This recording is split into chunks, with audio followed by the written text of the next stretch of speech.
Hello.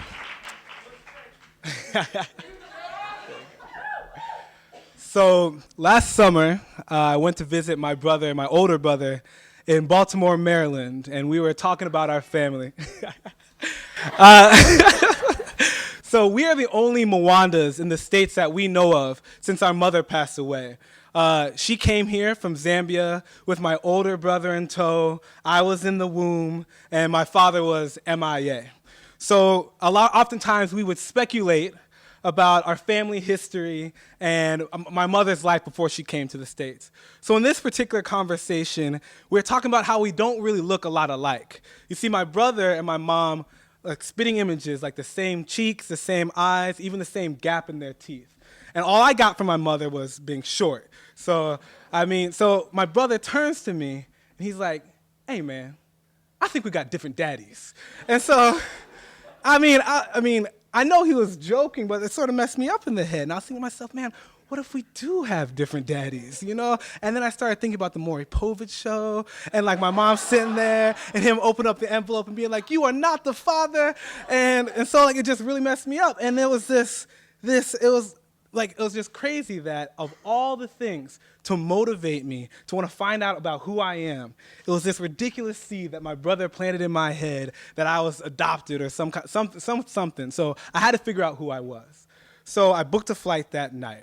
And my brother, he just had his firstborn son, and he just wasn't ready for the experience. So it was just going to be me, the younger one, going to see my family, these people who had never held me before, and coming home.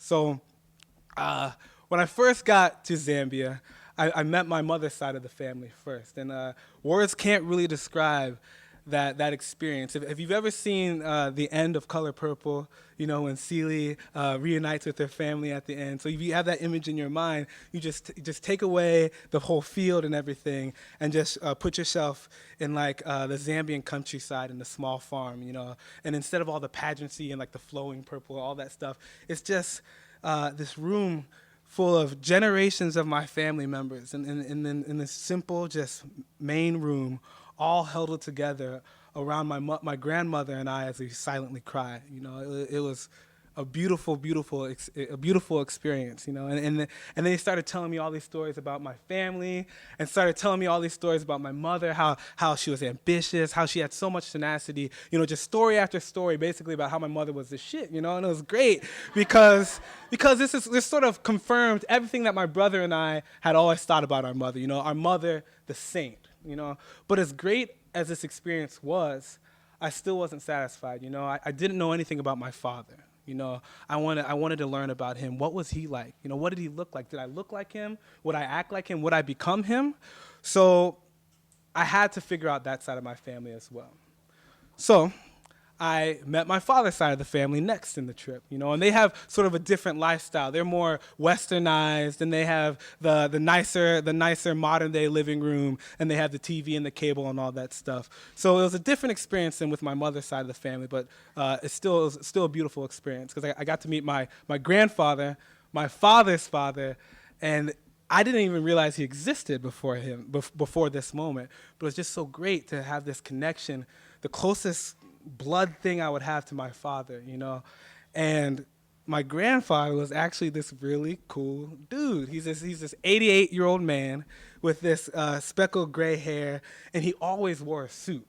I mean, like 24/7, he's in this suit. So like 6 o'clock in the morning, he's in this pressed gray suit. And then at 9 o'clock at night, you know, he's chilling, his legs across, his arms back like this, in this suit. And so the entire time, he's sort of half asleep, while my aunt and my uncle are telling me all these stories about the Mulwanda side of the family. And every now and again, he'd just wake up to like correct something, you know, or just affirm that they were right, they were on the right track.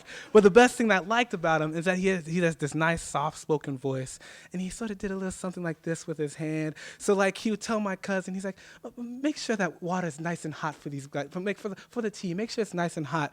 Or he'd tell my fiance, just nonchalantly, he'd be like, just go get some food for us right now. Just go in the kitchen and do something, you know. And it was great because he's just so cool about it. I was like, all right, I respect you, you know. And so, but more importantly, he said "dearie" to me, you know, and he told me how much he loved me, you know? And he said, I prayed and prayed for this moment that you would come home. And then he started talking to me about, he's like, you look like me, and you are my seed, you know? And like, that last part sort of weirded me out, but it was great to know, you know? It was great to be around my people who looked like me, and that was the most important thing, you know? So when we got alone, I was alone with my grandfather, and he started talking to me about my father, you know? He started telling me how my father was a sensitive guy, and this guy who cried a lot, just like me. He was telling me how my father would listen to a song over and over and over again, and then try and get all of you to listen to the song and love it just as much as he did, just like me, you know. And most importantly, he told me that my father looked like me, you know, the same eyes, the same cheeks, and that just meant the world for me, you know. So, getting closer to the end of the trip, I went to my father's gravestone because he passed away a little bit after my mother had passed away, and all we knew of him growing up was he was just this man, you know, like he was a coward, you know.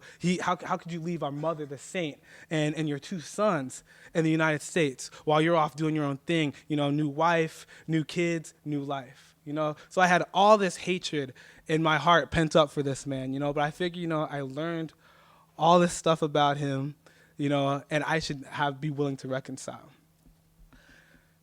So we get closer and closer to the grave, and my heart starts getting heavier and heavier, you know, and I'm walking closer and closer, and I see the gravestone, and I turn the corner to see the front of it, and on the front, I see my father's name, Vailes Mulwanda, and I just break down, you know. I'm a mess, you know, and I just start crying and crying and crying and crying. And at first, all these tears are all about, fuck you. You know, fuck you. I hate you. I hate everything about you, you know, and I'm pounding my fist on the gravestones, and like I'm just trying to keep all these, I don't know, like these thoughts are trying to go everywhere in my head, you know, and just crying over and over again. And then this new fresh wave of tears come on, and then all of a sudden it's like, you know what, I feel sorry for you.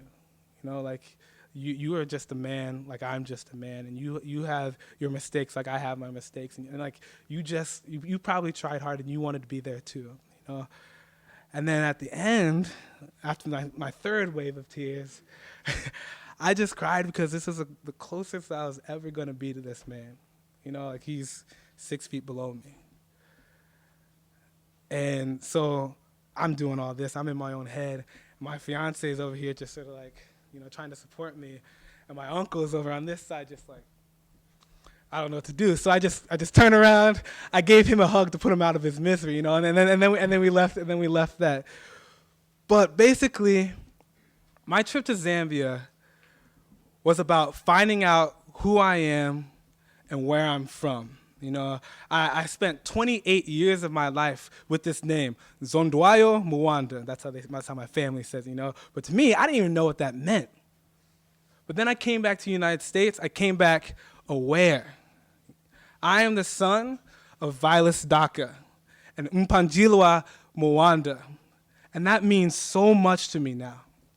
It means that though I was born and raised in the United States, for the first time in my entire life, I finally feel like I belong.